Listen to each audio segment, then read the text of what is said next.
My number one competition is me. It's always you versus you. You have to work hard. Everybody in this room knows if it's worth something to you, you got to put in the effort. And I always like to say it's the work we put in when nobody's watching that really matters. You versus you. You got to be the one to get up every morning, be disciplined, put in the consistent daily hard work, because that gains success. Because my old man taught me that, right? Got to work, get your ass in the gym and work. How hard do I work? I work hard. You have a insane schedule. 4 o'clock in the morning, I wake up. 4:30, 4:45, I'm doing some sort of cardio. It's still dark outside. I do this and then I'll have breakfast and then I will go gym for about an hour and then I'll go to set. Like, I'm gonna be the baddest motherfucker walking. You gotta be the hardest workers in the room. And don't f the opportunity up. What I have found is that when you take that kind of action, that kind of step of following your gut and your intuition, taking that step, whatever it is, the universe has a funny way of meeting you halfway. Just realize there's more and think more. Think for more. You don't have to be just this. Man, the work ethic, the drive, that hunger to compete, it never goes away. The person I compete with most is just me. It's you versus you. It's easy, I think, when you go to work, you got a lot of people around, you galvanize everybody, you could feel the momentum and the energy start to go. And not to oversimplify the work, but it leads to work begets work. So if we're all together in a room, we're gonna work, but it's the stuff you do on your own, away from everybody, really that matters. So you gotta put in the work. How hard do I work? I work hard. Everybody in this room knows if it's worth something to you, you got to put in the effort. When I wake up in the morning, I have got to be running towards the thing that I want to do and not walking towards it, not, I really don't feel like doing this, or God, why did I agree to do this, or why did I get into this business with somebody at such, I got to be running to it. And I realized that if I'm able to do that, get up in the morning and run to it, then I'm in that place of joy and happiness. Doesn't mean that the work goes away, the work ethic goes away, you work even harder, so I gotta run towards it. So the second part to this, to answer you directly, is I don't know if there's anything that I could point to and say, I've never done that, therefore I wanna do it. But I can tell you that what I do these days, I run to, I love. So what I realized is now it has to be the thing that I do, has to be the thing that I love to do, and therefore, almost like Hollywood conformed years ago, I found that if it's the thing I'm running to and I love to do, then everybody comes with me. I know when I don't want to work out at midnight, well, that's when I have to work out at midnight. I'm glad I did. I came in here, pushed myself, pushed past the fatigue.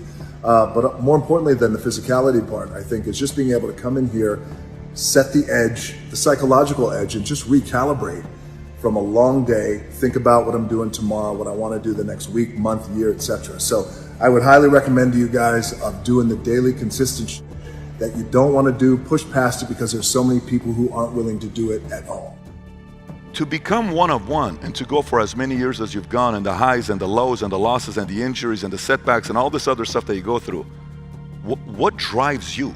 I can trace back my my work ethic to, we were evicted out of we had a little efficiency apartment in Hawaii, and we were evicted out of there, couldn't pay the rent. The rent was $280 a month.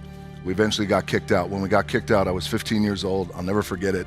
I was standing there at the door. There was not the padlock, but the notice. In that moment, I saw my mom crying, and because I'm a mama's boy, and that kind of pain really impacted me. And I thought then, I want to do everything that I can to make sure we never get evicted like this again, and make sure that she's never this upset again. I didn't even know what that meant at 15 years old. It just meant I have to work. I have to work. I have to do something with my own two hands. I love the competition. I love to win. And I also love to learn. I don't say lose, I say I love to learn. I reached this point in my career where I started to realize, oh, I've done pretty good, and we're sitting up top on this mountain.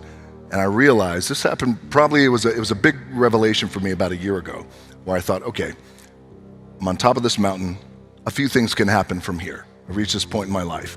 We could either stay here and enjoy the view and bask in it, or we could go back down the mountain, right off into the sunset. And I thought, well, the first two don't seem like it's in my DNA. I know what we should do. Let's go build more mountain.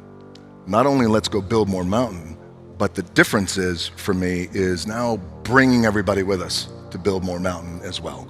Ultimately, as we go along on the road of life, you become so uniquely focused, myopic on the thing that you want to attract and compete for and accomplish. How was your relationship with Vince, and what things did you pick up from him, specifically with the relationship behind closed doors? The relationship with Vince and I was a great relationship because it was based on I'm willing to work for every dollar. I'll tell you a story about Vince too as well that really helped expand the aperture of my brain in terms of business.